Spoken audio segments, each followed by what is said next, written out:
Hey everyone, so this lesson is all about the auditory system and the different components of the auditory system, and how we start to take in that outside um, input from sound and turn it into an actual neural signal and start processing that.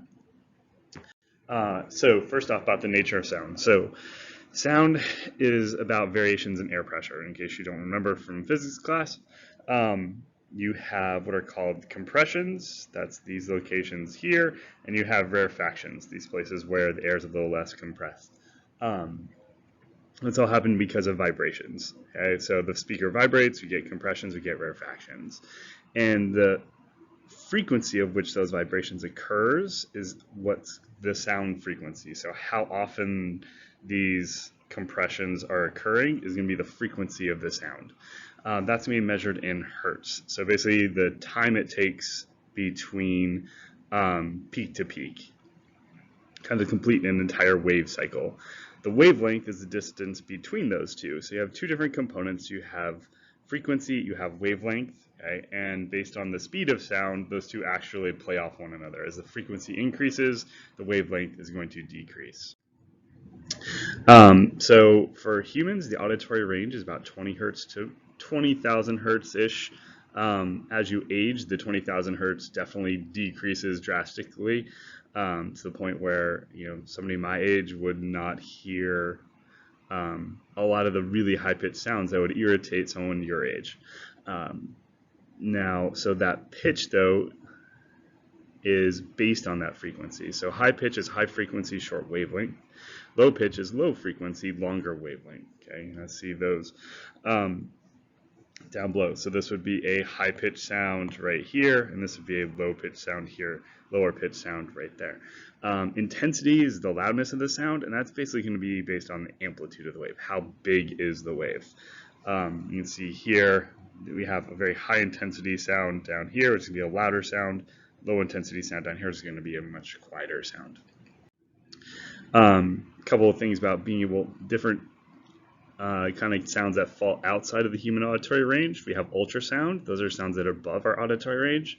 So we use that for like medical imaging, like this picture of this baby right here. And dogs, for instance, can hear up to like 20,000 hertz higher than us. Their range is up to about 40,000 hertz, and bats use up to 100,000 hertz for their echolocation. So extremely high frequency signals that they use to figure out what's going on in the world around them. Infrasound is sounds that are actually below our auditory range. Elephants can detect sounds beneath our auditory range, down to about 10 to 15 hertz. AC units and refrigerators can produce sounds in this range, and they even cause headaches. So even though you can't detect the sound from it, those low frequency vibrations that are occurring can actually cause headaches in some people. And earthquakes are another source of some of those low frequency waves. Anyway, so let's get to the structure of the ear. What's it all about? So some of the major structures here that you want to know about, we have the pinna, which is the outside of the ear. Okay. We have that middle ear where we have the malleus, the incus, and the stapes, or the hammer, anvil, stirrup, as you might have heard before. You have the auditory canal where the sound's going to come through. You have this tympanic membrane. Okay, that's the eardrum right here. Okay, that's the initial point where the vibrations are going to occur.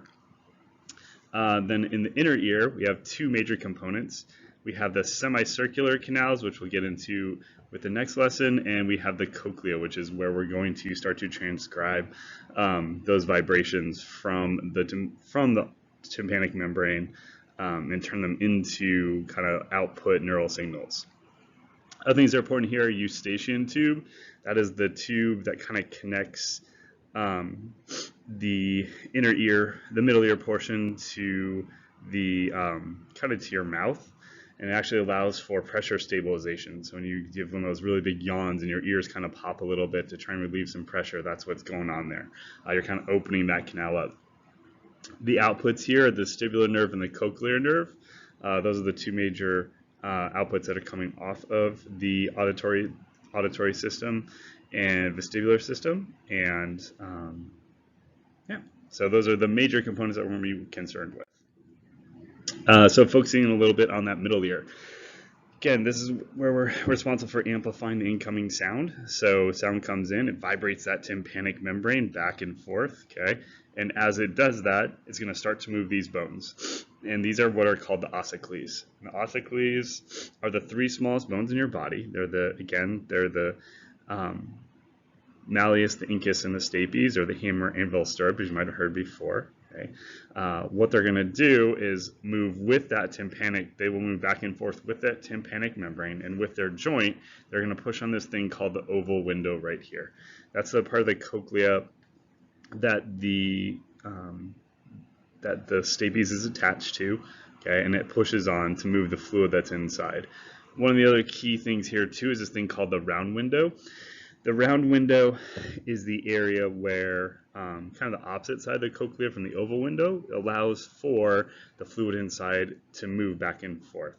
Imagine if you were trying to push on something with those bones and it was stiff and rigid, okay, and it only had one place to push, that water would have nowhere to go. So what's going to happen is as the oval window goes in, the round window is going to come back out. To kind of give room for that water inside to move back and forth. Now, one of the things that happens, why do we have this whole ossicles system? Well, we're going to basically take advantage of the fact that we're decreasing surface area. We're going from a larger surface area of the tympanic membrane to a smaller surface area at the oval window. And because of that, the force stays the same, the pressure actually goes up.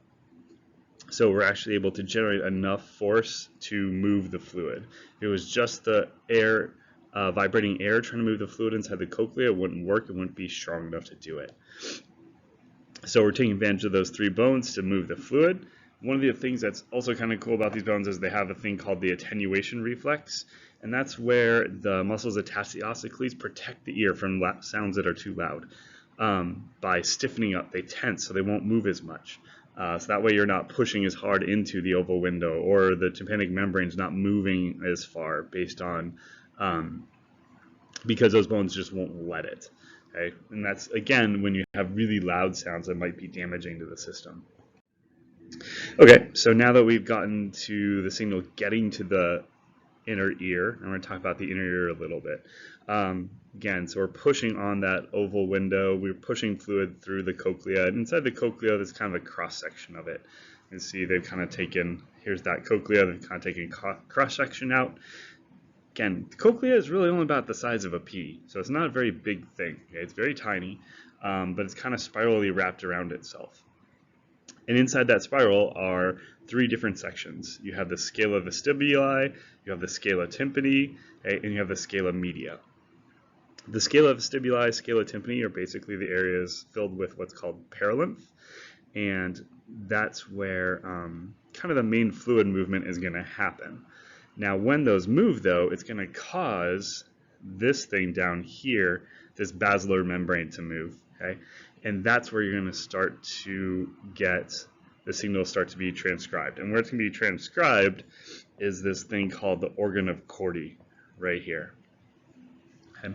We'll get into more detail like what's all in there, but the idea is that the membrane potential is the different membrane potential that's going to cause the activity to happen is going to be maintained down here in what's called the endolymph. That's the fluid in the scala media. That's where we're really going to get our signal. This perilymph is more just a fluid that's going to allow for movement. The endolymph is where we're actually going to get that electric potential to kind of power our system. Okay. So there's if you take a look at this offline, there's a step-by-step video walkthrough of the whole system, which is great. But again, so we have pressure at the oval window, pushes the perilymph into this in the scala vestibuli, and that's going to cause the round window membrane to bulge out. Again, the oval window goes in, the round window is going to go out. The basilar membrane is going to respond to sound, basically because its stiffness decreases as it goes from base to apex. Okay, that's how it's going to start to select for frequencies. Different frequencies are going to be able to vibrate that basilar membrane at different rates, which is going to eventually allow for selectivity of sound frequencies at different locations. We'll get more into that later. Okay. So again, we're bending the basilar membrane near the base, and then the wave moves towards the apex. So the whole goal is we're shaking that membrane as we go along, and eventually we get up to the apex to get all of our frequency selection. So zooming in a little bit more on that inner ear, things that are important. Here's the organ of Corti. So we have this thing called the tectoral membrane, which is important because up against that are these outer hair cells right here. Those outer hair cells are pushing up against that tectoral membrane, and we'll see the hair cells in a little bit more detail in a second. They have these stereocilia on top of them, which is why they're called hair cells. And you also have these inner hair cells pushing up against that tectoral membrane on the other side, okay, of this kind of pivot point here.